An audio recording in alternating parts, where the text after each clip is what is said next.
Bonjour, je vous amène aujourd'hui faire une balade en campagne. Nous allons cueillir du millepertuis et je vous expliquerai ensuite comment fabriquer votre propre huile de millepertuis. C'est parti, nous roulons à la recherche du millepertuis. C'est une plante aux jolies fleurs jaunes qui apparaissent au mois de juin jusqu'au mois de juillet. Ce sont ces fleurs qui vont permettre de fabriquer l'huile de millepertuis.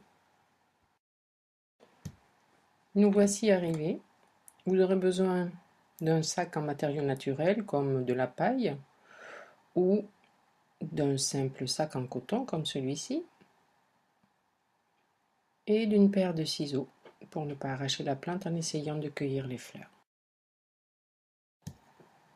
En général, quand on trouve du millepertuis, il y a plusieurs pieds dans la même zone, ce qui fait qu'on n'a pas besoin de marcher beaucoup pour ramasser ce dont on a besoin.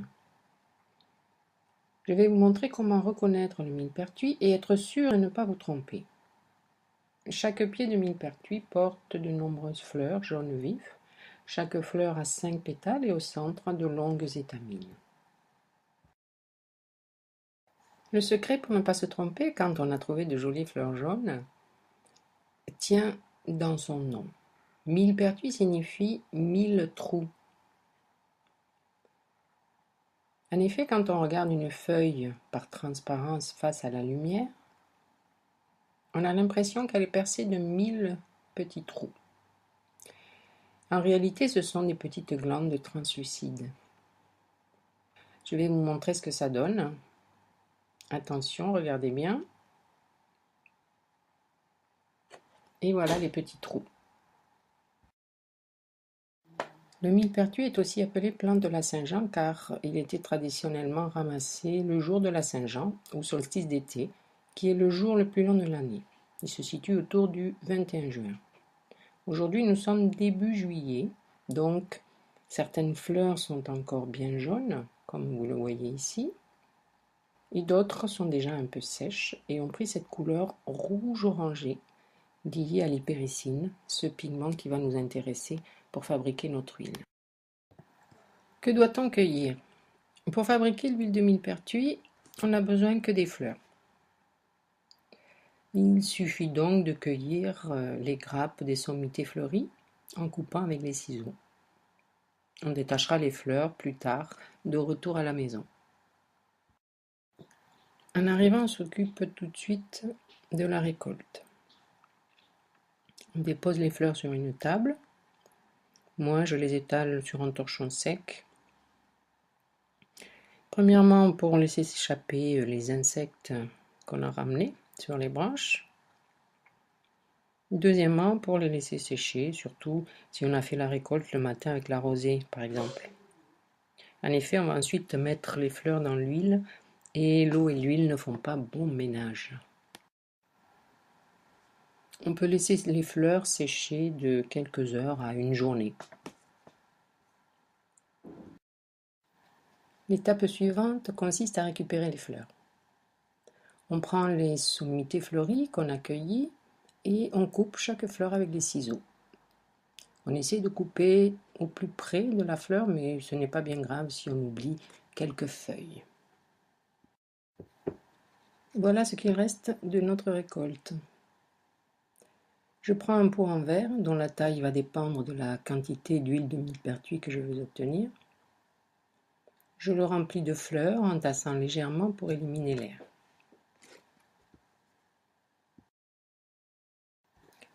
Traditionnellement, on utilise de l'huile d'olive pour fabriquer l'huile de millepertuis, mais certains préfèrent utiliser l'huile de tournesol qui est moins grasse lors des applications sur la peau. Personnellement, j'utilise une huile d'olive de bonne qualité et de première pression à froid. On verse l'huile sur les fleurs jusqu'à les recouvrir. On la laisse s'infiltrer entre les fleurs, remplir les espaces d'air et on rajoute, si nécessaire, de l'huile pour recouvrir le niveau des fleurs. Voilà, il ne reste plus qu'à fermer le bocal et à l'exposer au soleil. On le laisse entre 3 et 6 semaines environ, la durée va dépendre de l'ensoleillement. et on le retourne tous les jours pour mélanger et éliminer les bulles d'air. Au fur et à mesure, l'huile prend une couleur rouge sombre. Cette couleur est due à un pigment, l'hypéricine, contenu dans les fleurs et qui lui confère ses propriétés médicinales. Je vais vous montrer cette couleur avec de l'huile de millepertuis qu'il me reste de l'an dernier. Voilà, je verse un peu d'huile et voici sa couleur.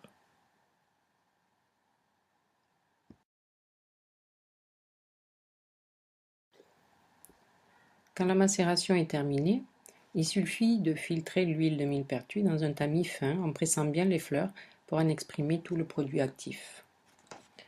On transfère alors l'huile dans un flacon teinté à l'abri de la lumière. On met une étiquette avec le nom du produit et la date de fabrication et on peut l'utiliser immédiatement.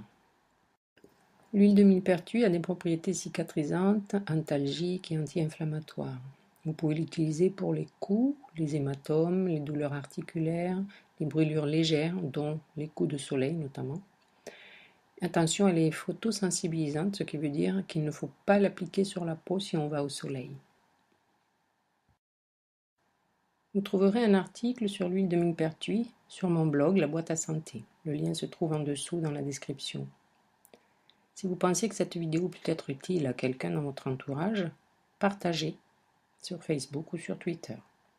Et n'oubliez pas de vous abonner à ma chaîne YouTube.